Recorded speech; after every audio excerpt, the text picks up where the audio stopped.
So, Connection Podcast Network fans, welcome back to the most extreme menage a trois of violence you'll ever experience on the Extreme Three-Way Dance. I am JT, and joining me are my malicious partners, Maddie and Jenny. How are you guys doing?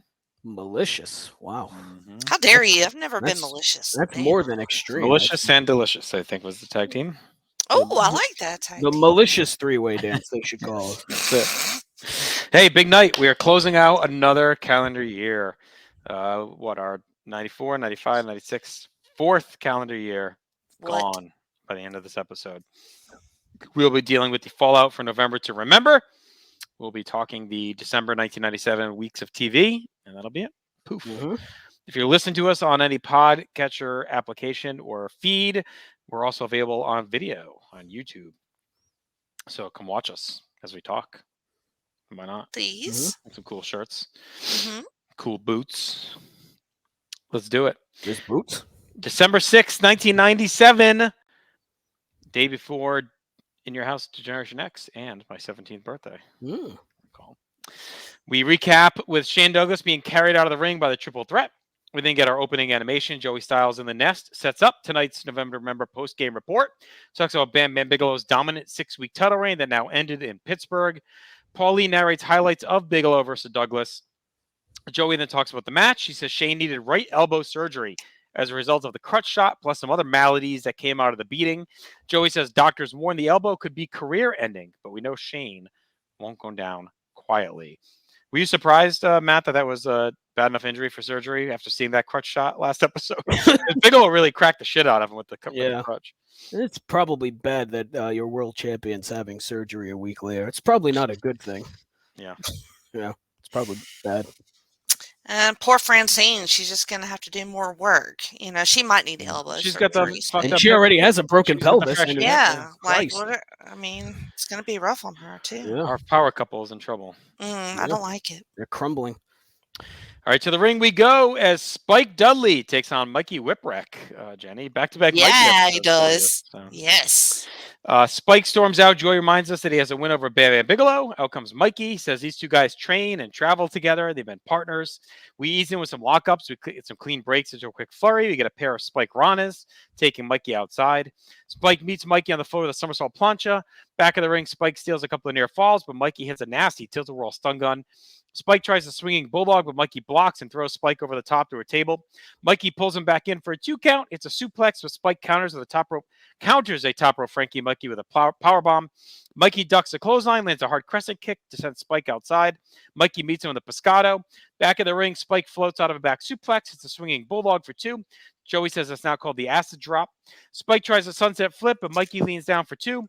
Spike is back with a side Russian leg sweep, heads up top, but Mikey blocks, hits a top rope stunner for the win. Joey says that move is called the whippersnapper, and they embrace after for Mikey's victory. This was really fun out of nowhere. Both guys balled out. You could tell they had some chemistry and history, as Joey noted. They went all out. The crowd was into it. Some big aerial spots and 2 new finishers, plus a table bump. Jenny, 3 stars from Mikey and Spike here on this random episode of television. Isn't that amazing? I love it. I wasn't expecting the spikes on acid and LSD chants. Are those new? Oh, heard see, this those? is some of that stuff again that like Yeah. I feel like we don't always see play out, but I don't know if it's going on in the arena or I think there's still some stuff on the TV we're not getting. Like they cut out local promos and stuff, so maybe it's something that's been playing up. But yeah, apparently Spike is like a deadhead, which makes sense with the tie dye and all that. Yeah. I was thinking that even though I didn't know about this gimmick, that it sort of fits because he comes out like an insane person and Right.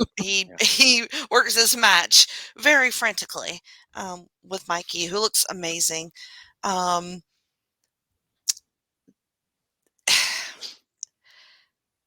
I don't know. It was big Spike energy, which it takes a lot to sort of distract me from Mikey, which makes sense because Mikey trains them and they know each other really well.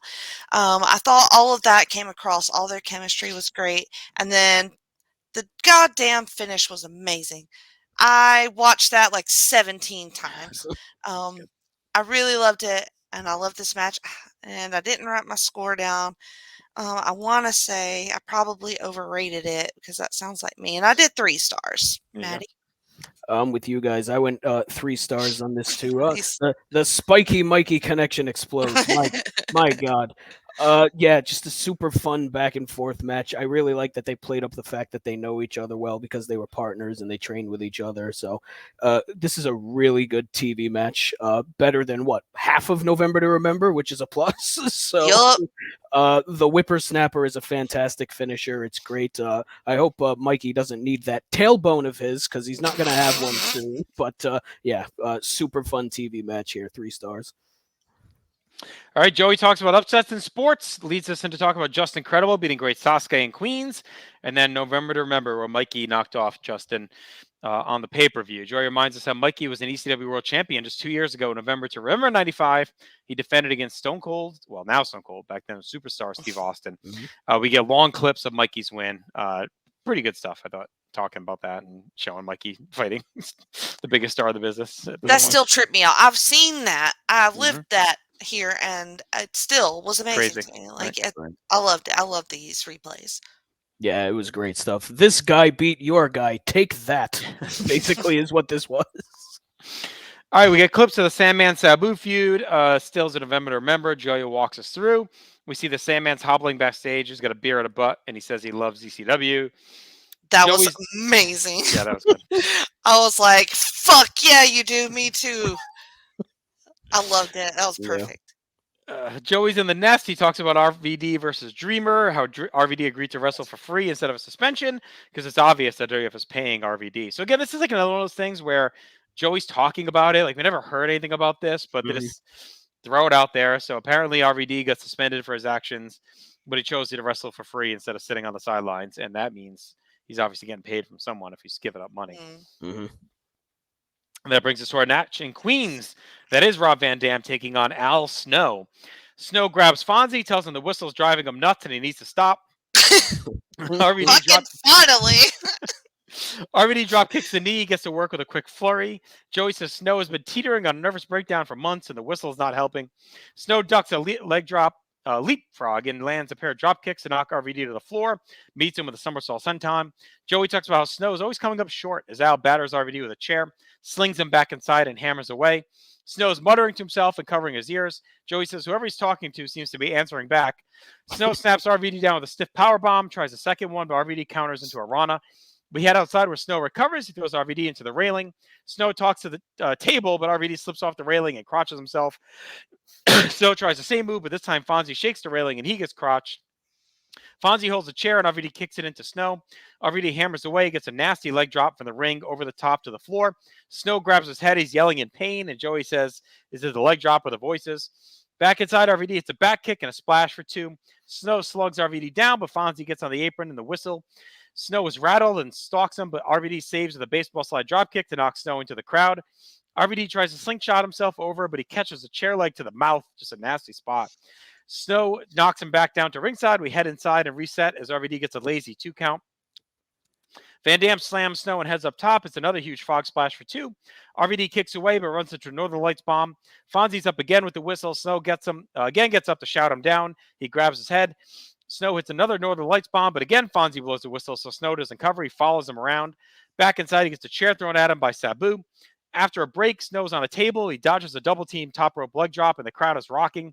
Snow grabs a chair, hits both guys, but turns into a Van Daminator, and RVD takes the win. This is really good. The crowd is super hot. I think they're onto something with Snow. It's different. He's good at these little things, blending it into the matches and being crazy. RVD's on point, gets his usual assist from Sabu. Good stuff for a TV match. It sets up some good story advancement, Jenny. I went 3 1/4, and I think this is where we get some confusion, right? So, like, when this was recorded, which I'm guessing was before November, Remember, obviously, they hadn't gotten to the head stuff yet, right? Like, this seems like it's the beginning of him going crazy, right? With the whistle and everything else, which makes me think that the head stuff was probably edited into the November Remember home video after, and not actually aired on the pay-per-view, maybe because I hadn't really been on anything before that. Hence your confusion. So we'll see it play out over TV, and then maybe they cut it in after to that, but that's why, like, now it seems like we're almost restarting things. Right. Yeah. Now he's starting to go crazy. Are we going crazy with him? Is that the gimmick? We don't know the timeline, so maybe one of us will walk around with a head one day. I feel like I'm already probably that's crazy, not so in I my can't get much more future. crazy. Yeah, bless his heart. But I love how he brings that weirdness into the ring, but also with a hardcore tilt. Like he was really beating down what he could of RVD. Like I really liked this match, and when RVD went into the crowd and hit his fucking face with it was the leg of the chair, Hmm. like his like oh I thought his whole jaw was like going to be hanging off when he stood up, and he just like oh, I'm like how did he get up? How did he get up? I do hate that Fonzie's whistle is now like a part of a match, like a character, like a thing. Like Yeah, I don't know if it'll always be a thing, but for I now, I think hate it it. worked to set Snow It off. does, and I just don't want them to get comfortable with that being a thing that happens. But look, it's a Fonzie match; he's going to be blowing it anyway, so I might as well write it into the story. Right. Um, I really love when Snow is trying to get out, just going down the aisle trying to escape. Fucking Sabu out of nowhere, crazy as hell. And it was just a war. I really love the shot of when they miss Al Snow on the table. When they do the double move, they look stunned, and Al just looks happy to be escaping it. So I was just all in on this match, and I went 3.5 stars, Matt. Yeah, I thought this was a really fun match. A lot of great character stuff from Al Snow during this, talking to himself throughout the match. I thought that was really well done. Al Snow also hating the whistle almost as much as Jenny does, so maybe more so, who can say. But yeah, that was the thing that stuck out the most to me was Hmm. just how. What's the word I'm looking for? Like how into the character Snow already is. Yeah. Like he's already got the character down, and I'm Well, assuming this you was know like what? the first time he's at it. So Thinking back, I feel like he was doing this a little bit in WWF, like toward the end. He was Hmm. kind of acting. I guess we'll see it on Warzone, which had. But I feel like toward the end of his WWF run, he was starting this like Hmm. muttering to himself and kind of looking around weird. So maybe he was like starting to workshop it a little bit there, Yeah, and then busted out here. But because I mean, it seems like he's already got it down. Like I think Yeah. that was the thing. His character work during this, I yeah, thought was fantastic. The match was really good too. I didn't rate it as high as you guys. I went 3 on it, but I did still really enjoy it. And for me, it was Al Snow's character work, and that's coming from me. I can't stand Al Snow, so if I liked it, I mean, I thought, this is gonna pressure test that feeling because yeah, I this know. must be his best run. I'm So already doubting myself for saying that, but Well, that's good, and I think this crowd in particular helps too, right, because they're yeah, super rowdy and into it. that the Elks is always red hot. Mm. yes, we need a pay per view there. Yeah. Yes, please. All right, we get clips of Taz, Pitbull 2, and Brockus from November to Remember, that whole thing. Mhm. We then get highlights of RVD Dreamer. Joey talks about the heinous actions of Fonzie's crew. Joey says Tommy wrestled a broken heel and an iron cast and would defend ECW to the death. He was buried under the WWF flag, and then Joey walks off in disgust. We He's then go so back. great there. He was angry. He can't handle it. He's so Yeah, emotional. Love I it. love angry. anytime someone mentions WWF, he just loses his fucking mind. He It's hates great. it so much. All right, we go backstage where Stevie Richards is with us, and he feels the need to Hmm. address the audience and public and fans. For 5 months, he was in WCW, and while there, he did a lot of thinking. And one thing that stuck out was that June 7th at WrestlePalooza, he was supposed to face Terry Funk, but his neck injury took him out. The night he went out, went to wish Funk and Candido good luck and pour his heart out to the fans, but they chanted nasty stuff at him, so he left him in shock. And off he went to WCW. So he got you sold out chants and other stuff that got him in his heart. He spent time thinking about all that stuff and came to the conclusion that he's better than us because he is a superstar of wrestling. You don't let things get to you. No petty anger. Trifle things don't bother you. As far as he's concerned about fan opinions, they don't matter. Only his own opinion matters, and he forgives the fans because he's superstar Stevie Richards. He also blesses the fans because not only do they want and need it, but he knows they crave it. He feels much better now, and the pleasure is all his. He then trips over a chair on the way out and laughs. This is what a superstar can't trip. This is fine. It's a little convoluted with Stevie trying to get it across, but it looks like he's got a new character. We'll see if it goes anywhere. The chair was the best part, whether it was playing or not, I don't know, but it was really Mhm. funny. Mhm. So it just seems like a guy that's clearly not happy with his treatment and the way he was, talked to, but he's trying to at least rationalize that it's okay because he's a superstar. It's weak, but he does all right with it. He did swerve me because I thought he was going to get emotional about the funk thing because Right. I was upset for him with that thing. So I was hoping he would get into that and talk about that. But then he just does this weak little, I don't care what y'all think. I'm a superstar. Meh. The trip was fucking hilarious. So are we getting like a sincere goofball? I don't know. He's already kind of done that, but what? Like I'll the say this, I heel guess. side? I wouldn't spend too much time on thinking about it because Alrighty. it's not long for this world. No. All right. I don't think we're gonna see him much, maybe more than like once more or something like that. So I think I don't know why. I don't know if they Yeah, I gave was it a just gonna shot say and it why. just didn't work out and then he Yeah. left again. Like I don't. It's super weird. He doesn't show up in WWF until like '99, so I don't. Yeah. Maybe know he why. was really hurt by the ECW fans because Either it's that or hard to go back.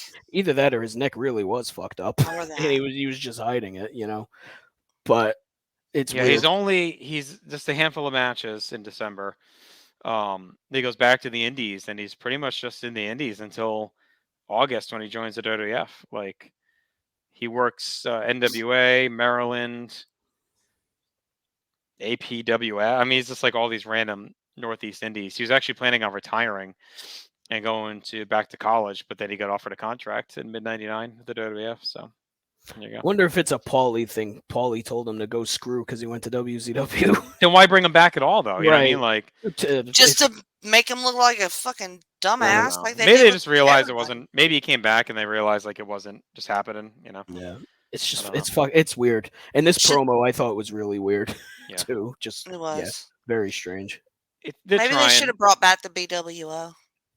Yeah, why Yeah, not? I mean, at least that would have been Nini's over. still but holding down that gimmick. Right.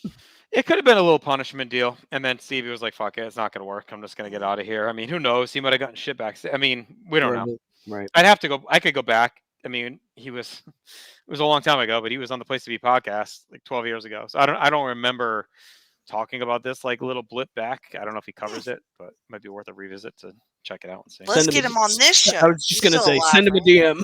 Okay. It might not be as easy these days. We'll see. Well, All right, let's get to our awards to wrap up this first episode. Best match, RVD Snow. for real. Worst match is Spike and Mikey, which is still really good, but It was really I good. mean, there's two matches. You got to pick Yeah. one. So best moment. I don't know. I had Stevie's promo. There was like no other moments. I get The Joey walking off. whippersnapper, I thought, Yeah, was a good one. Stevie tripping over the chair was That pretty was really Yeah, good. yeah, we'll go with that. That was funny. Yeah. What, a superstar can't trip? Or Sandman staggering out. God, Yeah, I that love was good ECW. Most 90s and with Snow again with the mental breakdown. Yeah. Stevie's glasses are pretty 90s. Yeah, those are very nice. Rising, I'm with Mikey, Spike, RVD, Snow, Yep. Yeah. and stock falling, Shane's elbow.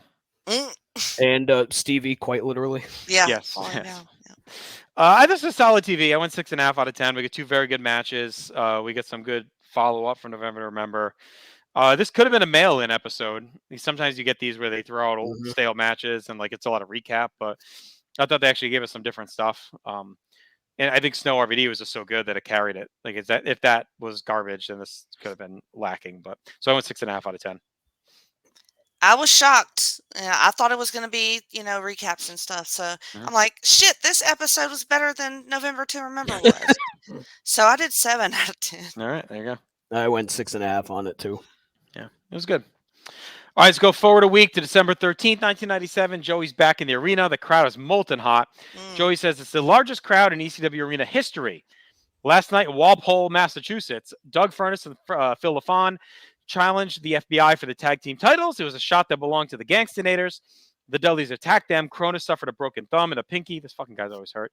Furnace and LaFon won the tag titles, which we see in fan cam footage. We have new ECW tag team champions. Styles brings out Cronus. Cronus is in the ring. Joey pumps up his heart and courage. But before Cronus can speak, the Dudleys and Joel Gertner come out.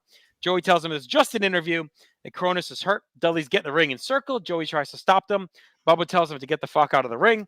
The Dudleys pounce and beat down Cronus as Gertner talks shit on the mic. Let's just do the match real quick because it's all kind of one big segment. Okay. So that then cuts us into the Dudleys taking on Spike Dudley, New Jack, and Cronus. New Jack heads out with a barrel of weapons. All five brawl around the ring, weapons flying. Spike comes out and attacks his brothers. His acid drops on all of them. Dick pops up and grabs him, but Jack saves with the guitar. Spike is hanging in. Him and New Jack are cleaning house. The numbers eventually swarm and the Dudleys lay waste. Spike gets powerbombed to a table and pinned. Again, apparently this is a match. Just the usual plunder brawl. The crowd is into it. Spike getting a little bit elevated, perhaps, into a feud with his brothers.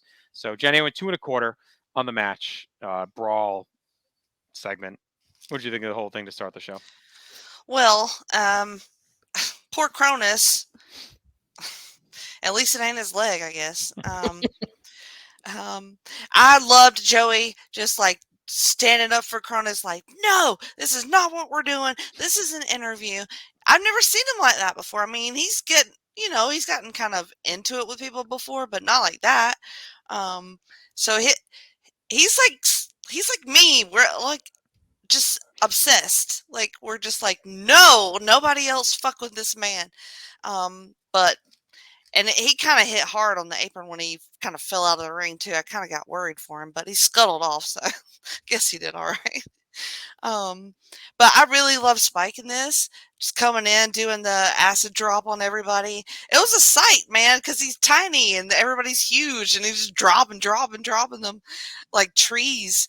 Again, another cheese grater to the face of New Jack. But after he gets all his shit in, then he's going to have to eat a lot of shit. So, and he's really good at that too. So Spike is the MVP of this match for me. Although that Bubba cutter on the table and then the bomb through it was fucking sick. Mm-hmm.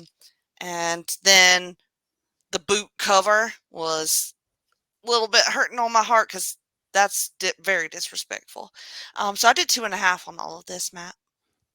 Yeah, I mean, it was your fairly standard weapons brawl. I do think it was more of a mess than these matches usually are. Like, I feel like most of these are at least entertaining messes, but I don't know. There was a sloppiness to this one that I feel like took away from it. At least Spike got some shine, like you said, which is great. I thought Spike was the best part of this match. He looked great during this. So, more Spike Dudley is kind of what I want. Just either have him beat people up or let someone throw him into the crowd like Bam Bam. Just I think, just something like that. He's very entertaining to watch. He needs to be on more things. So, I only went 2 stars on this, but it was kind of a mess to start the show.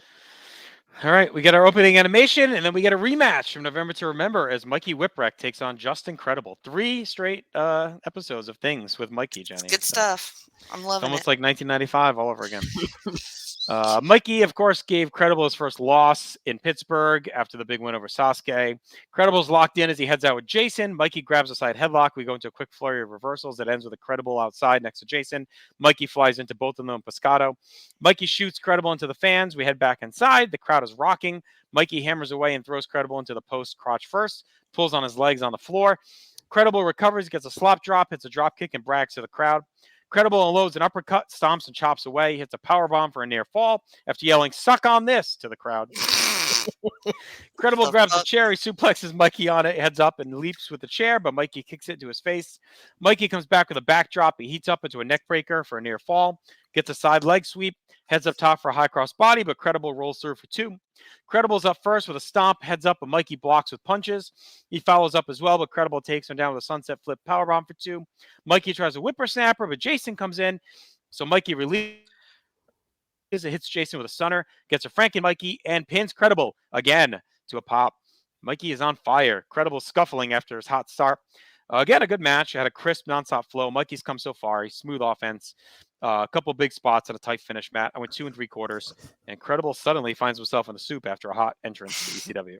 I'm with you. 2 3/4, another really fun match between these two guys. These two guys work well together. Like you could almost do like a best of 5, best of 7 series with these guys. Like at this point, I think that would be really fun to do. See what happens. So yeah, Credible losing quite a bit here, losing to Mikey. Kind of surprising given how hot he came in. They gave him that Sasuke win right out of the gate, and now he's lost 2 straight to Mikey. Kind of interesting booking on his part. So we'll see if that leads to anywhere. Like I'm wondering if Credible is going to be angrier because he's lost to Mikey now, so we'll see.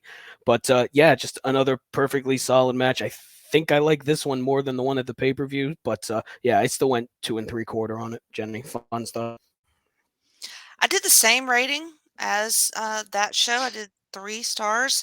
I really just enjoyed their chemistry. Like, does Mikey also train Just Incredible? Like, it seems like they've worked together a bunch. I don't Right. know if they have or not, but they're move for move, and Justin does have this real dirtbag edge to him. You know that Mikey balances really well with his babyface heart. But he's also just fucking a good wrestler, and I really like that heat segment that he gets, and I really like the win. Not going back to the whippersnapper again and hitting that Franken Mikey was a real treat for me. So it was really fun. More of these matches like every episode. All right, Joey says Shane had extensive elbow surgery after November to Remember, and that superstar Stevie Richards has returned to fill the gap left by the franchise, and he had his return match in the arena. And that is superstar Stevie Richards taking on the rookie Chris Chetty. We join in progress. Chetty's working Stevie over, gets a near fall on an Emerald City Slam. Stevie has some new sleek tights on. We saw during Joey's voiceover. He wore a short robe to the ring, so all over new look. Chetty gets a power bomb. Stevie's hurting as Chetty tells him to get up. Joey says Stevie thought he would walk in and use Chetty as a stepping stone, but he's banged up now. Chetty loads up a Stevie kick and nails Stevie with it. He goes up top and it's a double jump moonsault. Stevie dodges. Stevie hits a Stevie kick and gets the win. I didn't even grade this. I mean, it's pretty much just clips.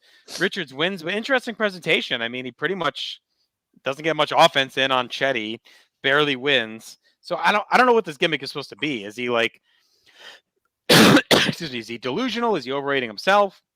Is he cocky and he's taking it not seriously? But he kind of is. Like, I don't know what it's supposed to be. They seem like they're confused, and maybe that's why they just punt it eventually. And it's like, all right, like, we're out of here. I think it's the only match we see is. Maybe they're trying to do like start from the bottom, you know, and work your way up again type thing. Right. Maybe that would. Punishment and Stevie don't want to do it. Maybe the crowd is just out on him. Like they're done. Over. They're the done. Magic's gone. It's it's a long way from BWO days and Raven days, and that makes me sad for him. It really does. I mean, what if, you know? Yeah. But he eating his own kick was kind of a little fuck you, you know. And I was shocked he won, if I'm honest, after that. So I didn't rate it either. Yeah, it's a bummer when you look at how hot he was back over the summer going into that Terry Funk feud to come back and the crowd just hates him like poison or you know, doesn't care. It's such a fall from grace from how he was over the summer, and it stinks. Like, I mean, I'm sure he got paid well to go to WCW for 5 months, but it's like, I don't know.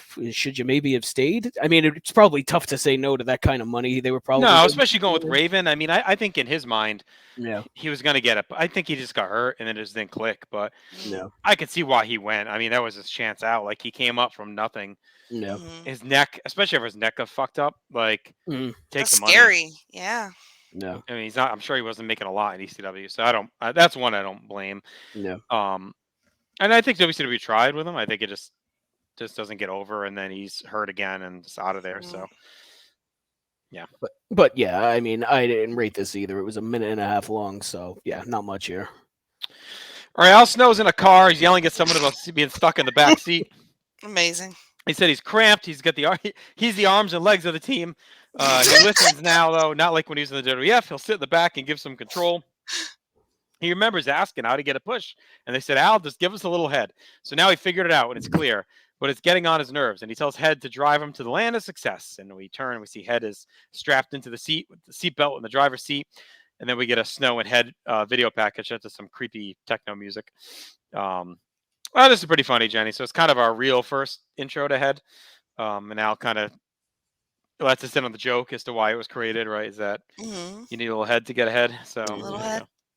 So all of Al Snow is just like a performance art against the sexism of Hollywood Nope. or It's something just like about that. getting jobbed out in the WWF. Okay. Something like that. But this was really good. Like, I enjoy this. I enjoy the unhinged factor and the creepiness of Head being strapped into the car, into the driver's seat. That was pretty great. Man, How did Head get a driver's license? That I doesn't don't make know. That doesn't make She doesn't have limbs. I mean, would she drive the car with her teeth?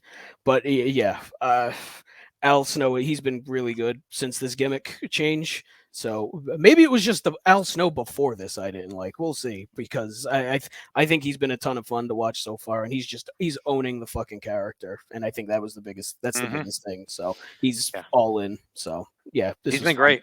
Yep. He's been great. Mhm. And we'll see it play out. And he's been good in the ring, too. So it's like, Yeah.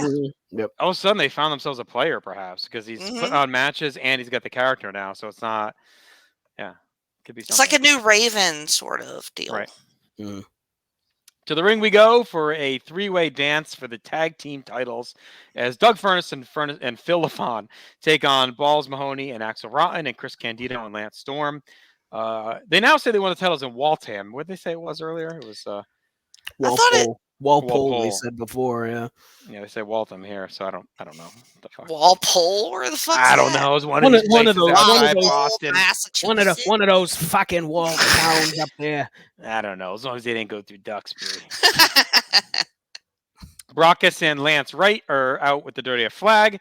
The crowd is not happy. Wright grabs the mic. He says, tonight he's not here as a manager. He's here as Vince's personal message boy, a position he takes very seriously. Wright's even kind of got a Vince outfit on. He's got the black pants and the camel Notice jacket.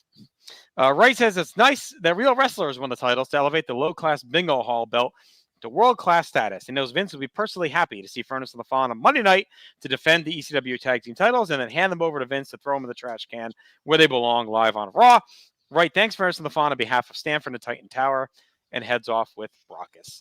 Again, the premise is absurd, but I thought Wright, this was a pretty good promo. I thought Wright did a good job. Throw the belts in the trash. It was funny. There's a little something here if it's done tongue in cheek, it works, which is why it's going to get out of the RVD Dreamer stuff and into like this world where it's like stupid, Balls and Axel are out with chairs. They're focused to take the belts before they head to Raw. Axel rants about how the titles should be theirs while they respect Furnas and LaFon's ability. It's out the door now because those belts are staying here. Out come Candido and Storm with Francine. She's still on her crutches. Candido shits on the WWF and mentions his wife and says Axel and Balls will not be representing ECW. ECW is run by the Triple Threat, even though Storm's not a member. He'll be there soon. Francine declares a three-way dance, and we're on. The bell rings. All six brawl right away. A lot of strikes and guardrail shots. Axel goes low on Candido, keeps hammering away for a near fall. Axel counters a Rana to a powerbomb on Candido. They head outside as LaFon and Storm come back in. We get some offense into a nice Storm dropkick before they head back out. LaFon slings Storm into a table. Balls and Furnas head in to the ring as Balls rattles him with punches until Furnas deadlifts into a German. Candido comes in and works over Furnas. All six return to brawl. Furnas gets a Frankensteiner and Candido, but Storm saves as the scrum rolls on. Pretty good flow in action. Chaotic, but not out of control. LaFon gets a Tiger Bomb on Candido for 2. Furnas throws Storm with a belly-to-belly. Axel drop kicks Balls into LaFon. He splashes on him for elimination. And Furnas and LaFon are cooked. The titles are safe. Storm hits a plancha on Balls on the floor as we go to break. When we come back, Candido's getting a back suplex on Balls. Axel cracks Storm with a hard lariat for 2. All four trade offense until Balls kick Storm to the floor. Axel rattles Candido with punches and a bionic elbow as Joey's mimicking Dusty Rhodes in the boot. Candido bails out to regroup. Axel follows out as Storm and Balls return. Storm gets 2 on a springboard back elbow. Candido comes off the top but eats Balls. Sidekick. Axel tries a slam, but Storm kicks him, and Candido falls on top for 2. Candido goes up top, but Axel catches with a power slam for 2. Balls gets a chair. Candido blocks with punches. Gets a top rope run on Axel. Storm hits Balls with the chair. He no-sells it. He hits the Nutcracker Sweet on Storm on a chair. Candido tries a diving headbutt, but Balls moves. He bangs into Storm. Francine gets to the ring. That allows Candido to hit Axel with a crutch. Balls goes up top, but he's the crutch on the way down. Candido goes up. He's drawn by Storm, and they get a double superplex to win the match and the tag team titles. Really fun match. I thought it had a good flow, some nonstop action, a good way to get the gold over the triple threat. Elevate Storm, who's been great. Get the belts out of the WWF stuff as well. Balls and Axel get close, but they're screwed yet again. Jenny went 3 stars. This is a really good tag match, and I like where we're going with the tag titles. We talked about it in November to remember that we need some structure or something with the tag division, and now maybe Candido and Storm can kind of stabilize the titles a bit. It dawned on me halfway through that Triple Threat was going to win this, because that just makes sense. But I was pulling for Rotten Balls because I thought they were awesome in this match. They've been really good. They were great. Like, Balls spinning heel kick knocked the shit out of that dude. I forget which one. I don't know if on Lance Storm. That was awesome. Like, they worked their asses off, and I really like Axel, his pre-match promo saying that it was going to stay in ECW. My heart wanted them to win this, but it was clear it was going to be triple threat time. They're going to have all the gold. We're going bloodline on this thing, I guess. I was shocked, but not surprised, if that makes sense. 3 1/4 stars for me, because I really like this match. Mm-hmm. Yeah, I went 2 3/4, 3/4 on this. I thought it was a perfectly good match. Makes sense to me to give Candido and Storm the tag titles here. Gives the triple threat something to do, assuming Shane is going to be on the shelf for a while. So I think that makes a lot of sense to me, because I mean Shane's elbow's fucked up, so I'm assuming he's going to be out for a little bit. So it give Candido and Storm something. And look, they've both been great, so reward them for being a really fun tag team. So that makes sense to me. I like that Rotten Balls was part of the final 2. Let the 2 ECW teams go at it. Furnace and LaFon, get the fuck out of here. As great as you are, you're in the WWF, so you go stand over there. They're not even there really much longer, so I don't. Right. I think they're on their way back to All Japan. Maybe, I'm not sure. And or they might stick around here, but they're done. And that's the other thing too. It's super weird that they give them this title reign kind of out of nowhere. Yeah, some random I think it was just a transition and to add a little heat to like the Yeah. WWF feud, just to get him off the. I mean, Candido and Storm could have just beaten the FBI, but this kind of gave a little extra heat to Wright and all that. And they're fun to watch too. Like, I really Right. like watching them wrestle. So I did enjoy the match overall. So 2 3/4 for me. I did think it was a little bit sloppy at points, but still, I mean, the point got across. So 2 3/4. All right, we see the Taz and Brockus showdown from November to remember. Joey's then in the nest. He talks about Brockus being financed by the WWF, but how Taz has built a reputation by making big men look small. Joey says next week we'll be in Buffalo, and thanks for joining. We then get a clip of Tommy, Sandman, and Beulah entering the arena in Buffalo to tease the show. So pretty straightforward ending there. Best match for me was the triple threat tag that we just talked about. Yes.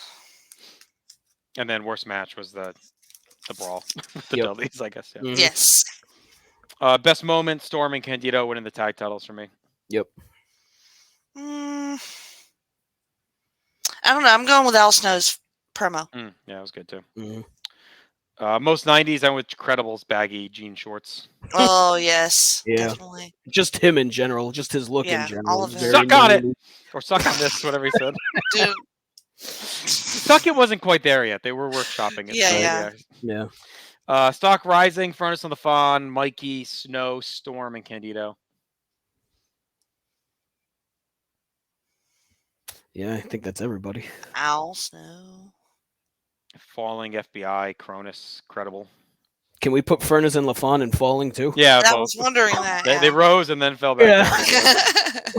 It was quick for them. Yeah. So this is another good episode of TV. I went 7 out of 10. I mean, we saw the tag title change. We had the Snow stuff. Credible Mikey was good. We're back at it. Like, everything's just rolling along. We haven't even had Tommy, Sandman, Taz, RVD, Sabu. Like, none of these guys on these TVs, and they've still been really good. Mhm. So the undercard is kind of delivering now. And they've been doing that, spending some time here doing this, and it's really been working for me. I did 7 out of 10 as well. I did 6.5 on this one. Still a really good episode. All right, let's go to December 20th. We open cold in the ring in Buffalo. Sandman is mashing Sabu with a ladder, moonsaults onto it. And then we get our opening animation. It takes us right back to the ring for that match. Sandman versus Sabu in progress. RVD's on the floor. Sandman counters a victory roll with an electric chair. Sandman sets up a table bridge outside. Sabu meets him with a tope. Sandman recovers. He puts Sabu on the table, scales the ladder. But RVD pulls Sabu away and Sandman flies through. Joey reminds us Sabu is working this with a broken jaw. Sabu works over Sandman outside. He puts him on a table bridge, flies through with a leg drop off the top.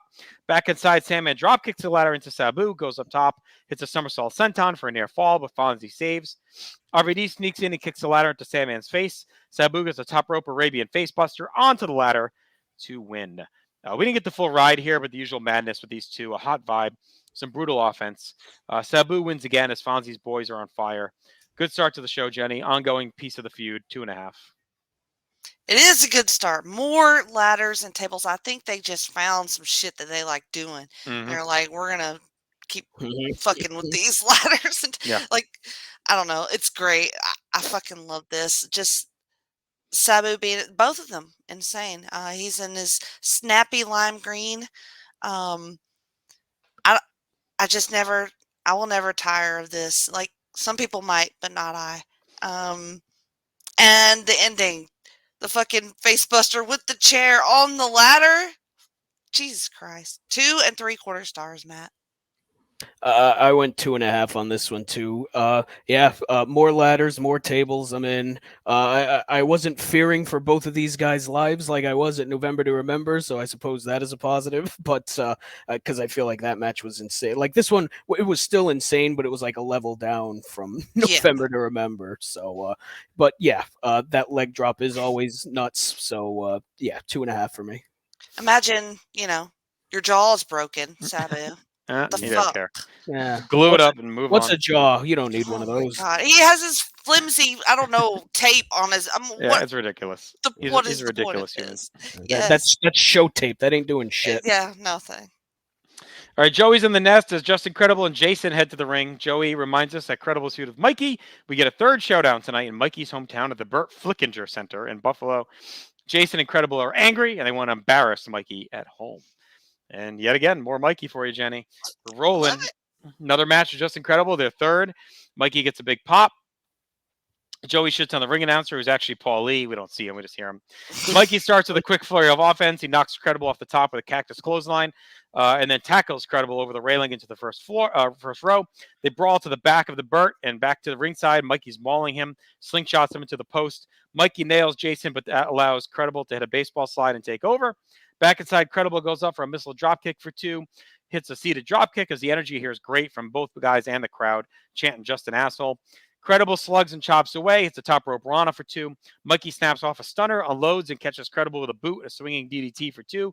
Mikey tweaks his knee as Credible leapfrogs. He's in some serious pain. Credible plays to the crowd as Mikey tries to get to his feet. Credible then leg drops the knee and cranks on it as Mikey screams in pain for Credible to get off. Jason comes in. The ref calls for the bell, but Credible won't release. He finally breaks and hits 2 tombstones, but the locker room empties out to run Credible off. We get a long check on Mikey from his peers and the ref until a stretcher comes out and medical staff finally arrive. That's a good match, apart from the ending. Unsure if Mikey is hurt again or not. It's been such a big addition to have him back on TV. Given the post-match, it seems like an angle, but we'll see if it's an angle playing into an injury. Credible gets his revenge. And this has really helped him get ramped up. So Jenny went 2 3/4 on this. I like the match. I like the angle. I think maybe we're cooking a little bit with something with these two guys, and it makes Credible look vicious. I hate that we're like 17 years into this podcast, and I don't know if this is a work or not. Like, I'm like, is he hurt? Because he fucking looked hurt, and he was screaming. He was doing such a great job just fucking screaming his balls off. Like, you don't really hear that in these shows. But boy, he was fucking lit in the first part of this match. Mm-hmm. It was hot and the crowd was into it. I love Jason being there fucking around. I did notice mats on the floor around here, which is very weird. Mm-hmm. It's the Burt. You got to be safe at the Burt. I don't know. I was like, okay. I love that just an asshole chance. That swinging DDT was sick. Like, all of Mikey's stuff was so snappy looking, and he just looks on fire. And then I'm like, wait, what? Is he for real getting hurt? Like, please no. But then that would make sense in, like, his whole life. And Joey's playing up like he was supposed to have surgery on this, but he wanted to rehab it. I'm like, shit, that sounds accurate. Like, I'm starting to panic. So then the stretcher comes. I'm like, I already threw my notebook away, and I'm quitting the podcast because I bought into the whole thing, and I hope that it's an angle. 2 3/4 stars, and I'm upset, Matt. All these matches between these two guys have been super fun. This one felt like more of a fight than the previous two, and I think it worked for it. Like there was a viciousness, like you said, to Credible that we haven't seen in the other two matches, and I think it really worked here. Even down to him wrenching Mikey's fucking knee out of its socket, just so brutal. And then the two tombstones after the match looked fantastic. So this was really well done. If Mikey's hurt for realsies, it absolutely sucks because he's just heating back up again after doing nothing for 2 years. So that would really bum me out if he's out again. They're at home too, so I'm like, this is real, right? Well, they also are getting really behind Credible, so there's a chance it's just an angle to get Credible over. So we'll see. Yeah, so like you, I went 2 3/4 on this. Another fun match. Mikey, take care of yourself, please. Please. Me and Joey cannot handle this anymore. Joey is solemn. Yes. He is in the nest recapping what happened. Mikey's headed to the hospital with his family. We recap the issue, and Joey's very, very distraught. Back to the Burt we go for our next match, and that's Al Snow in action against Paul Diamond. We haven't seen him in a while. Paul Diamond, former Kato, but also we used to see him in the early days, Jenny, with ECW. Him and Sensei Pat Tanaka. If you're oh my God, yes, Bad Company. So. Pat Tanaka. Yeah, Sensei Pat.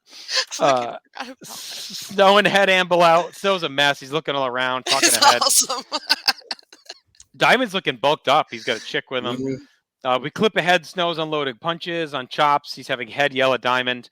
Snow works the back. It's a clothesline. We clip ahead to Snow slamming Diamond and his girl's heads together.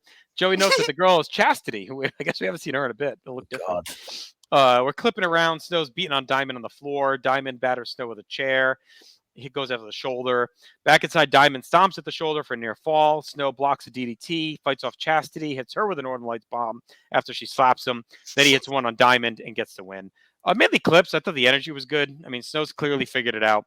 I think Diamond's fine again if he sticks around as a name enhancement guy. We'll see if it goes anywhere. But Matt, I went 2 1/4. This is fine. Snow stays hot. Of all the people, fucking Paul Diamond to bring in for, Paul Diamond. For this random fucking... He looks like a child's birthday party Wolverine. He's like so bulked up. He's got the long hair. He's got the mutton chops. Yeah. It's like, I want Atom Bomb, but I want Atom Bomb at home type of thing. Like, good God, he's just juiced to the gills. But yeah, I mean, for what was basically an enhancement match for Al Snow, I thought this was pretty fun stuff. Why is Chastity with Paul Diamond? Of all, like, it just, anybody else? There's 85 people in that fucking locker room, and you stick her with Paul Diamond. What are you doing? So this was a totally fine enhancement match. So the snow plow on Chastity got a massive pop. The crowd lost it for that. So I went 2 stars on it. This was a perfectly fine showcase for Al Snow. Jenny? The snow plow. That's great. That bumped it up for me for sure, that ending, because boy, she ate that shit. That was rough. But this was really fun. I guess I'm just all in on Snow, and I don't give a fuck about Diamond. So I did 2 1/4 stars, and Al's just getting so over. It's amazing to me. Quick. He got over quick, too. Yeah, it was overnight. Fast. Yeah. All right, back to where we go. I thought the Pitbulls are gone, but here we are, still hanging around as Pitbull 2 takes on the rookie. More punishment. We come back. Pitbull 1 is ranting about Vince McMahon, telling him to come to Buffalo, gets his WWF town, and kick someone's ass. A great wrestler, not a rookie like Chetty. Pitbull 1 says that Pitbull 2 can't beat a rookie. They may as well leave. Pitbull 2 is so bloated. I mean, he just looks awful. Yeah. Pitbull 1 is great on the mic, though. I still love him. Yes, me too. Joey says the Pitbulls weren't humbled enough in November to remember. Now they want to pick on a kid. Pitbull 2 grinds inside headlock, hits a spin heel kick, and slugs away. Pitbull 2 press slams Chetty, goes up top, hits a shoulder block, keeps slugging away, puts Chetty on top. Pitbull 1's ranting on the mic. Pitbull 2 hits a super fall-away slam. He stands over Chetty and pounds his chest. Pitbull 2 goes up again, but Chetty crotches him, unloads, heads up, hits a top rope Rana to counter a super bomb. Chetty then hits a double jump moonsault and pins Pitbull 2 to a huge pop. Squash Chetty, but a good payoff. The Pitbulls are upset. Now maybe this is it for them, hopefully. 1.5 stars. I don't know if they're done or not, but I'm good with it if they are. Like, where do you go from here after losing to Chris Chetty if you're the Pitbulls? They're done.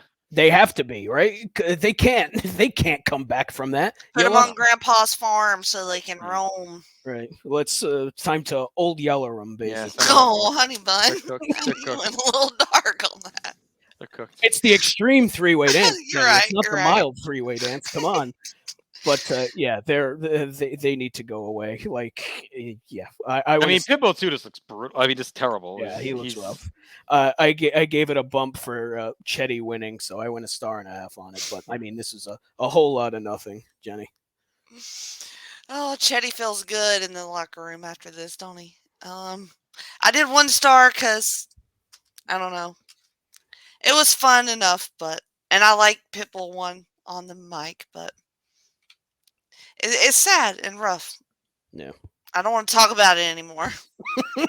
I don't think we're gonna have to talk about the Okay, Pitbulls good. anymore. No, this one might finally be it. I mean, I'll have to have therapy later. they pretty much say it. We're gonna leave if they lose to Okay. Chetty. So, all right. Wright's backstage is counting cash. He argues with a cameraman who doesn't want to do the job but gives in for a wad of cash. Wright says does a Vince McMahon impersonation, introduces us to Monday Night Raw. He talks about looking like Matthew Fox. He turned his roll down. He won't get cancer. He says he does have video of ECW hotties and him in action, including Chastity, Francine, and Beulah. Beulah comes in and Lance grabs her hair and tells her never to make fun of him again on national TV. So she slaps him, and Wright says he wants mommy. I don't know what the fuck Wright is supposed to be. I mean, I guess That's he's a great question. a rich pussy and Vince's lap boy. He acts tough. I feel like we get too many guys doing the same thing. That's the problem right now. It's like Gertner, Wright, Jeff Jones, like they're all kind of doing the same shtick where they're kind of pussies, but they talk tough. They get beat up, but they still talk tough. Fonzie used to do that, but Fonzie's kind of grandfathered in now to his thing. I don't know. I just feel like we keep having this non-wrestler character that does the same shit every time. I mean, you're not wrong. And honestly, it's not moments. Like some of them are funny, but Yeah. it's like, what is he? Why is he here? Yeah. I like seeing Beulah in a thing, so I kind of gave it a little bit of a pass for that. I did not like him pulling her by the hair. So if she wants to do another 5-star match and beat the shit out of him, I mean, like, I'd be in for that. Yeah, I just don't know what the point of Lance Wright is. Like you said, I feel like he's one of these guys too many.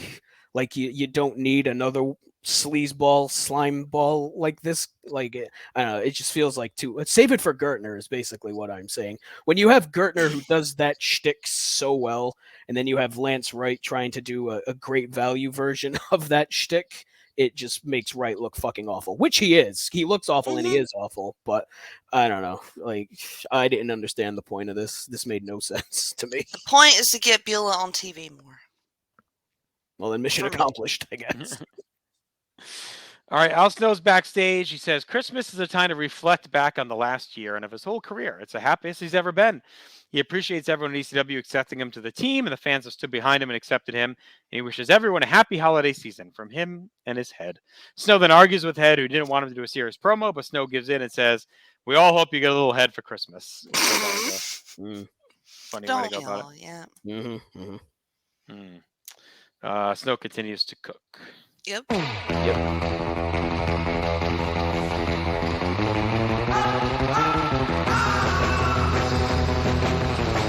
right. Dick Dale can only mean one thing. It is time for some ECW Pulp Fiction. And while that's the song we usually get, I don't know if this was a network dub. I'm sure it was, but this like jazzy, boozy Christmas music we get was fantastic. I loved it. It was pretty great. Yeah, I was like digging it. I don't know what song they used. We're gonna have to maybe Rocco could pull his VHS out and let us know. But it was whatever it was. I don't know. But this version they put on Peacock was fantastic. It was like I don't even know how to describe what it was. It was this jazzy, boozy Christmas music. Yep. Very saunter. I don't know how to even explain it. Sauntering, haunting. It's swingy. like just, Yeah. Yes, it's just A little bit.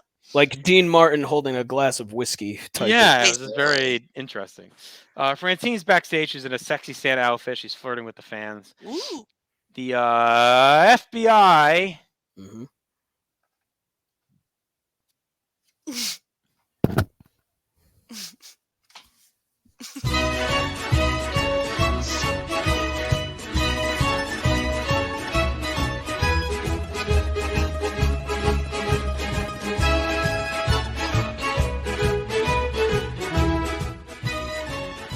is also boozy, jazzy music. But Yeah. glass of wine, dancing in a circle, I'm doing a gimmick within a gimmick here. eating I pizza. like it. Gimmick If you hear that song, that means it's the time for the Italian lesson of the week. Today's phrase is intro culo di mamata.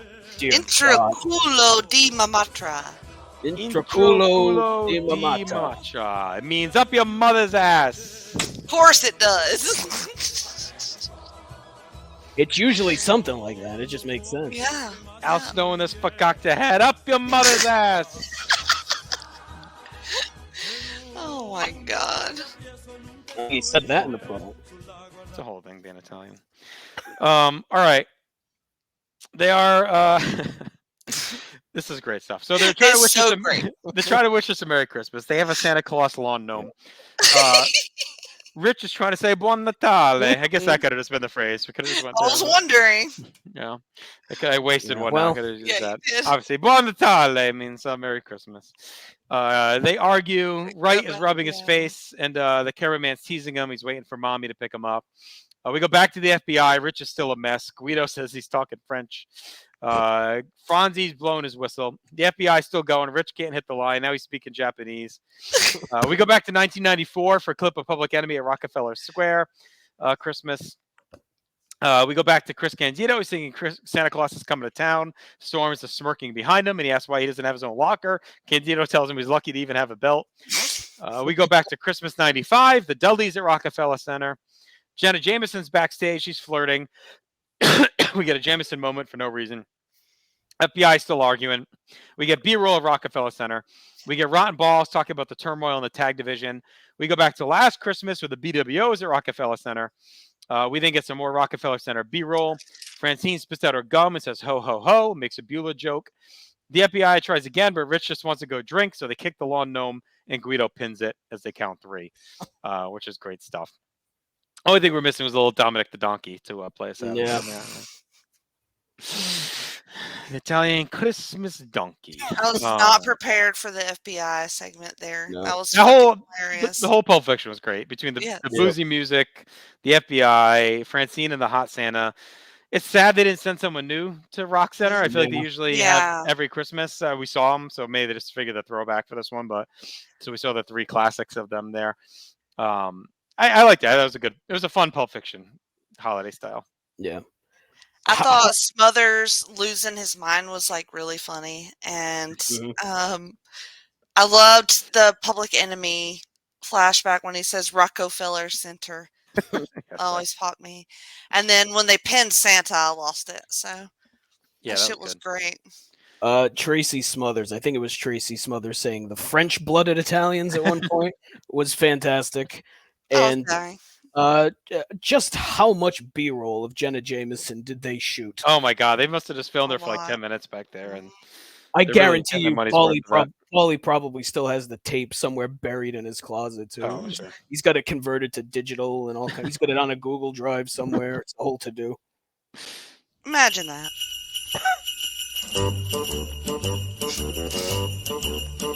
Hey, jingity jing, it's Dominic the donkey.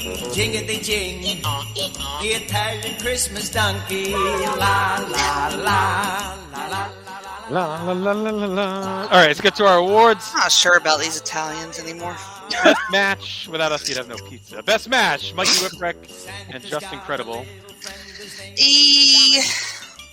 Yes. Yep. Worst match, Pitbull 2 and Chetty in the Pitbull retirement fiasco. Oh, yeah. Sadly. All right, best moment, I went with Credible, the attack on Mikey. I know it hurt you, Jenny, but it was a great angle. And then Chetty pinning Pitbull 2 and that stupid nonsense. Yeah, I guess. Mm-hmm. Yeah. All right, most 90s, I went Paul Diamond and Matthew Fox. Yes, Matthew Fox. Yeah, Jenna Jameson. And that too. Oh, yeah, we got a lot of 90s icons on this one. Yeah. Stock Rising, I just went Sabu, Snow, Incredible. Chetty? Yeah. I would put Al Snow again. Snow?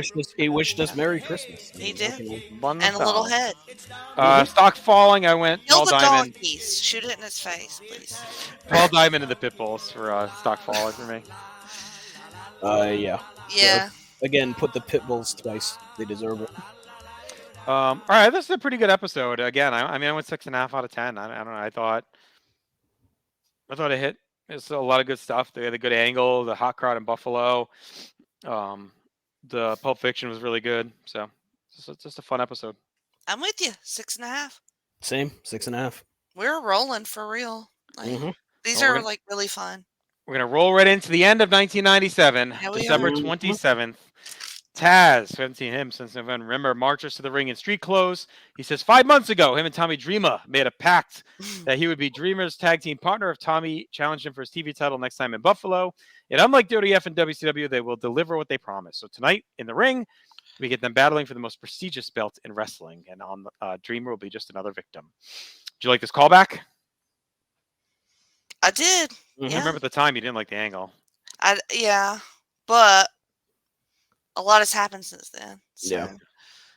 Taz has done a lot more legitimate wrestling to me Right. in that time. And it's a thing they easily could have forgotten about, too. Yeah. So I'm glad they're Yeah. at least paying it off. All right, opening animation then brings us to the nest. Joey sets up the night ahead. He takes us to the ECW arena for highlights of Sandman and Dreamer taking on Van Dam and Sabu, and that is our next match, our first match of the night. As Sandman and Tommy Dreamer take on Rob Van Dam and Sabu. We join during entrances. Tommy and Sandman are chugging beer. Beulah stands on a ladder. Joey says it's the hottest feud in wrestling as Beulah poses. Tommy stares at her ass. Sandman climbs the ladder and stands behind her, chugs the beer. Got a whole three-way vibe going here. Yep. We clip ahead to the match, starting with stereo baseball slides from Tommy and Sandman. They brawl on the floor. Sabu gets 2 on Tommy with a slingshot body block. RVD throws Sandman to the railing. Tommy turns the tide in the ring, gets a bulldog and a leg sweep. RVD comes in with a leg drop. We cut ahead to Sabu flying out of the ring into Tommy and the crowd in a wild spot. RVD nails Sandman with a somersault splash on the floor. We clip to Tommy pulling a ladder in the ring. Fonzie trips up Sandman and Dreamer, so they chuck the ladder at Sabu and RVD as they charge. Tommy throws RVD to the ladder, whips Sandman at him. RVD dodges. They take turns throwing each other into the ladder until Sandman just throws it into RVD, slams Sabu, and hits a slingshot leg drop. Tommy hits a big splash. They do the same thing to RVD. Hits stereo pile drivers for a near fall, but Fonzie saves. Beulah comes in and chases off Fonzie. We clip ahead again to Jeff Jones coming out. He throws Beulah out of the ring and pulls her to the floor. Beulah swings at him, but Jones carries her off as RVD and Sabu double up. RVD and Fonzie hold a chair against Tommy's busted heel, and Sabu slams a ladder on it. They throw Sandman off the top of the ladder, into the ladder head first. RVD puts Sandman's head in between the rungs, and Sabu hits a leg drop across his head. Ouch. We clip ahead, and Sandman's being taken to the back. Tommy's left alone. RVD puts him on a surfboard. Sabu comes off the top of the chair, but Tommy rocks down, and he hits RVD instead. Sabu grabs the chair and smashes Tommy in the boot. We then clip to Fonzie getting the mic. He says Vince McMahon told him to come by the bingo hall because no one could beat Sabu and RVD, and that brings out Taz to a pop. Taz and Sabu stare down in a circle. Taz takes him down. RVD makes a save and stomps away. They double up and beat on Taz until he rumbles back and hits some suplexes on Van Dam. Tommy brings a table in the ring, which annoys Taz. Tommy puts RVD on the table. He goes up top, but Taz stops him. Then he goes up and they hit a La Bombe de Quebec. Stevie shows up and super kicks Tommy, but he turns into Taz until Sabu saves and grabs the Taz mission. RVD comes in and pins Tommy with the frog splash to win the match. Wild chaos as always, even clipped. We saw a lot of it. A lot of wild spots littered in throughout. Taz getting involved shows he's buckling a bit and starting to rep the brand. RVD and Sabu escape with another win. Stevie, I guess, is in the mix, but we kind of know he's really done. So Matt went 3 1/4. All in, just a typical ECW fuckfest with all the top guys. I mean, that's you hit the nail on the head pretty much. I mean, ECW, standard ECW tag fuckfest. I went 3 stars on it. I do feel it was good, but I do feel it's starting to get a little samey. Like, you know, and it's not so much like the style of match. It's more like the RVD Sabu stuff. Like, I don't want to see Jeff Jones again. I'm kind of over it. You know, God, I know. I feel like they need to move on from that stuff. And I don't know. I feel like they could have been there was something missing from me that kept this from going to the next level. Like, I feel like it could have been more heated. And I mean, it was pretty heated as is, but I mean, we've seen some of these tag matches and just how heated and violent they are. And I feel like I don't know. I just feel like it was kind of missing something for me. It was still good. Like I said, I went 3 stars on it, but yeah, I don't know. To me, it was missing some of the juice that some of these previous like Fuckfest tag matches have had. Jenny. I don't know. I kind of felt the exact opposite of that because Tommy and Sandman come in there with way more confidence than they really should at this point because they've been rocked by Sabu and RVD for a hot minute. So when they come in with the baseball slides and they hit these double ladder moves and they do the double rolling thunder and they're getting the pile drivers in. So I'm just like, shit, they're actually putting some hurt on Sabu and RVD, which it's been a minute, I feel like. But because Sabu, I just feel like is indestructible. So I don't really count his broken jaw or anything or whatever happened to his jaw. But anyway, I feel like I hit on something when I said that this ref stuff is for Beulah. Like, I feel like that's why it keeps getting in there is to give her something to do that's not a cat fight with Francine. So I think that's why it's like I'm annoyed by it. It takes me out of it, but when Beulah's not involved, but when you add her, I think it adds to the story and the match, if that makes sense. So that's my thought on that. So I didn't mind it as much in this. And also before the match, Tommy opened a beer and poured it on her, and then yes, he sure did. Kind of that as well. But I thought that when Sabu and RVD started coming back, they were just fucking lethal with the chair or with the ladder to the foot.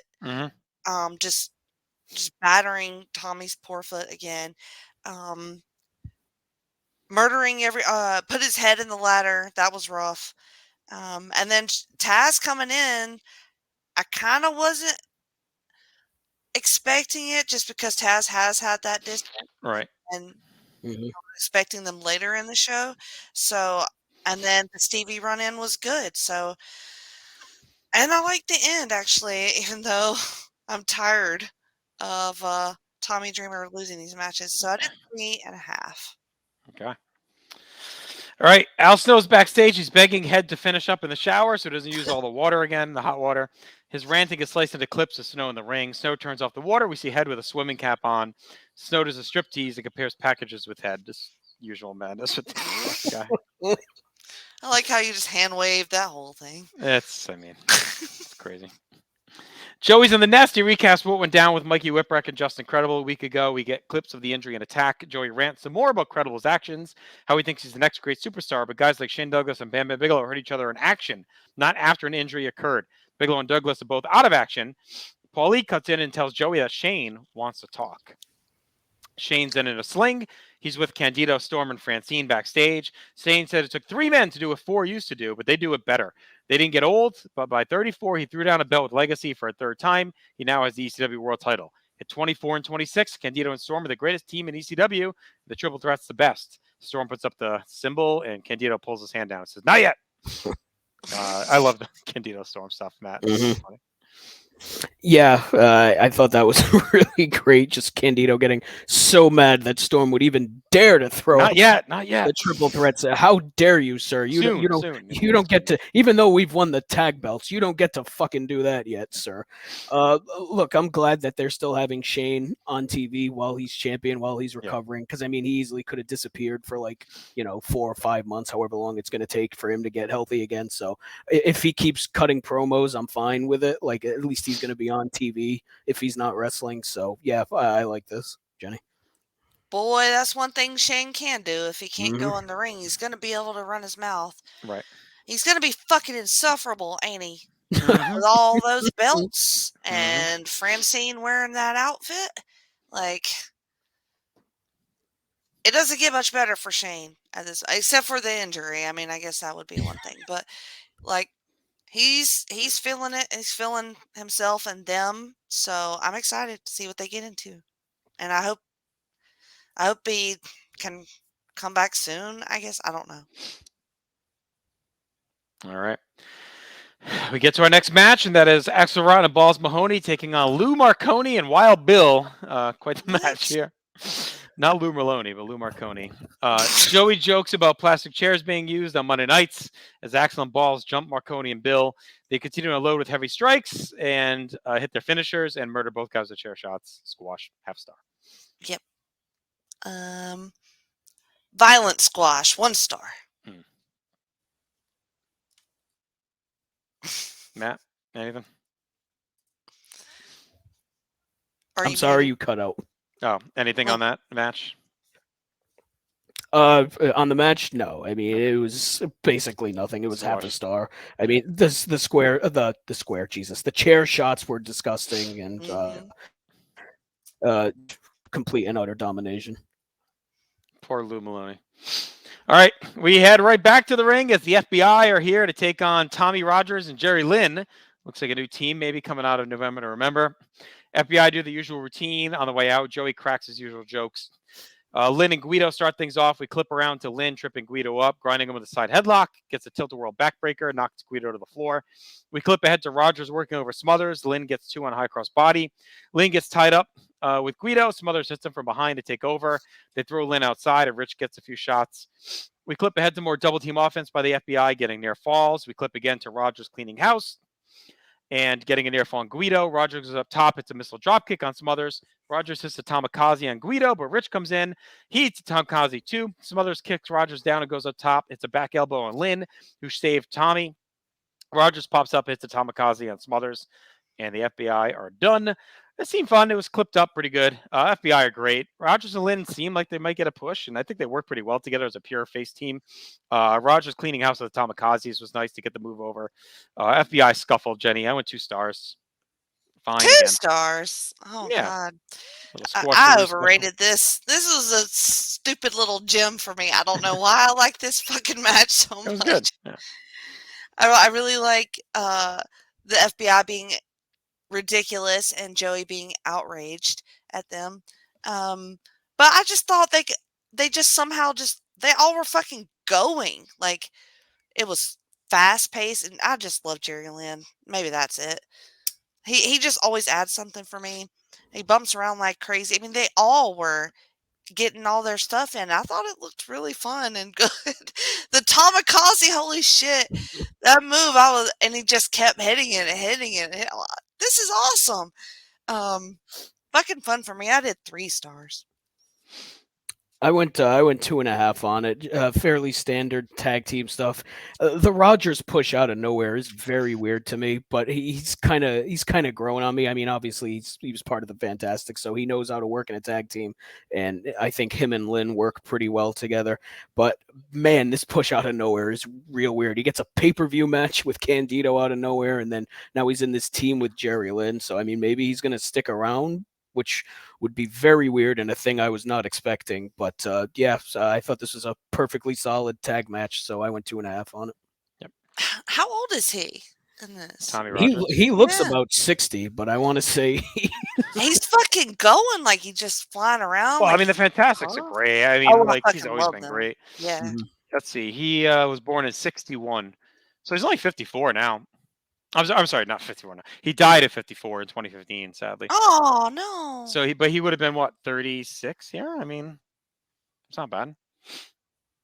Well, They could be a good addition. I hope him and Lynn stick around as a team. Like me we too. talked about overhauling the tag division. Mhm. We got Candido and Storm as champions. We got Rogers and Lynn hanging around. So maybe we're starting to see some momentum. All right, main event time is that TV title match between Taz and Tommy Dreamer. We start off the top with Taz and Tommy trading holds. That goes on for a minute. Taz cranks a side headlock. Taz pops off and twists a walking boot, but Tommy breaks free with a Fujiwara armbar. Taz fights to his feet, gets a judo throw, but Tommy comes back with a stun gun and pounds away. We head outside. Taz hits a hard clothesline. Tommy comes back with a chair shot. Back inside, Tommy snapmares Taz onto the chair, but heads up and Taz crotches him. It's a super belly to belly. Taz stomps away, runs into a big boot. Tommy gets a bulldog. Taz ducks the clothesline, tries a German, but Tommy counters into a leg sweep. Taz takes down Tommy, goes to an ankle lock. Tommy gets to the ropes. Taz counters the DDT to a Taz mission. Tommy gets the ropes and it's a low blow. Hits a DDT for 2. We spill outside to get a series of reversals into the railing. Tommy misses a baseball slide. Taz puts Tommy through a table with a T-bone on the floor and a great bump. Fonzie, RVD, and Sabu come out. They attack Taz and beat him down until Tommy saves. Out comes Brockus. He has a Raw shirt on. He gets on the apron and rips the shirt off. A Sandman comes out. We get a stare down, and we are done. Below expectations. Again, I think it's Tommy's foot is really kind of ruining a lot of these matches. He's hidden in the tag stuff, but when he's got to go, I also think this is a house show in Buffalo, so I don't think they're like balling out completely either. Still fun though. The table suplex was great. The crowd is into it. The post match was good as the feud continues to rock. Good stuff. You just hope for more maybe out of the given the build. So Matt went 2.5. Yeah, I'm right there with you. I went 2.5 on this too. You could clearly tell that they're trying to keep Tommy limited because this was pretty quick. And I mean, this match went from first gear to fourth gear like in the snap of a finger. So I feel like they're trying to limit Tommy's time out there because the man is on one leg. Tommy, for God's sake, stay home for a week. It's okay. They'll survive without you. Like, it's fine. But yeah, I feel like it was also another one of these matches where you saw the finish coming. Like, you couldn't really see either one of these guys taking a pin. And God, I am super curious to see what the eventual, I'm assuming, Taz Brackus match is going to be like. Like, the morbid curiosity I have for that match. Like, that could either be real fun or, boy, it could be a disaster. So, yeah, 2.5 for me, Jenny. Yeah, you're not wrong about that. This is like, I called it hardcore light because it's Tommy hurt, which he always is hurt, but he's really like hurt.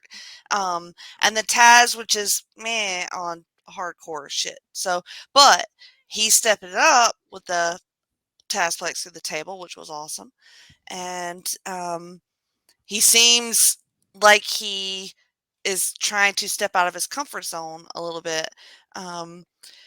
I don't mind it. I like it. And Tommy's a good person to work with if that's what he wants to do. But I do hate that he's hurt so bad, and it sucks for him and for us because these should be like classic matches for me. But I did do 2 3/4 stars. All right, that's it for 1997. Best match of this card. I went with the with the tag Dreamer and Sandman versus RVD and Taz. Yes. Yep. Worst match was Lou Merlone and Wild Bill Irwin. Yes. Best moment, I went with Sabu's ladder guillotine on Sandman. That was sick. Oh my God, it was so. The dick measuring contest was also quite a moment between Al Snow and Head. Yep. Yes. I don't know. That chair ladder to Tommy's foot was gross too. Yes. Speaking of 90s, Head was my most 90s. Speaking of Head is my most 90s. Stock Rising, I went Sabu, RVD, Triple Threat. Tommy Rogers? Tommy Rogers. Good one. Yes. Yep. No. And Stock Falling, Tommy Dreamer's heel, and then Bill and Marconi. Yeah. Tough night for them. His foot's been on that list like 3 weeks in a row. Yeah, It's got a problem. that thing's been fucked up for a while now. He needs to take like a month off. Yeah. All right, final grade. This is the worst of the 4, but still, still pretty good. There's stuff going on. We're getting to see the stars. I went 6 out of 10. I don't know. I thought the matches were like better on this one for me. And I mean, we had that one kind of crappy one, but we got a good Shane promo and Al Snow in the shower. So I'm going to do 7 out of 10. Yeah, it's a notch below for me too. I also went to 6, but it's been a very consistent set of episodes here. They're all around that 6, 6.5, 7 range. So I mean, you can't hate it all that much.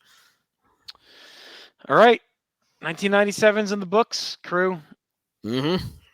It was a great year. I mean, if you think back, the year started with Rick Rude and the Mask coming to fuck with the franchise. He did. We got our first 3 pay-per-views. Triple Threat dominated most of the year. Taz, went crazy murdering guys. The WWF stuff with Lawler and all that. Bigelow's arrival and ascent. Like it's been a good year. We've seen a lot of really good stuff. I'm curious. 98. I feel like we're getting close to them becoming like mainstream in 98, into 99. So I think we're going to continue to grow in popularity and presentation, and all that's going to get a little cleaner and sharper. More names are going to come and go, and we'll see how things go. But we're crazy enough. We're almost, I think we're a little over halfway home now because, we end at the end of 2000. So we get 3 calendar years left to get through. We've done 4. So Yeah. Wild.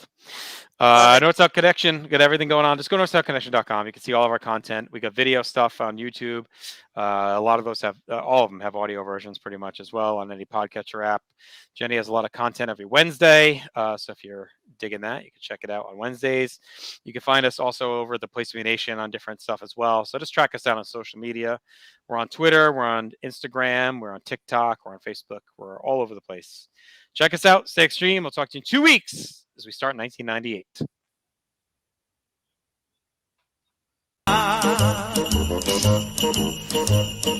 Children sing and clap their hands and Dominic starts to dance. They talk Italian to him and he even understands. Kumaras and kumbaras do they dance ad arandel. When Santa Nicola comes to town and brings Ujucharilla, hey, jingity jing, it's Dominic the donkey.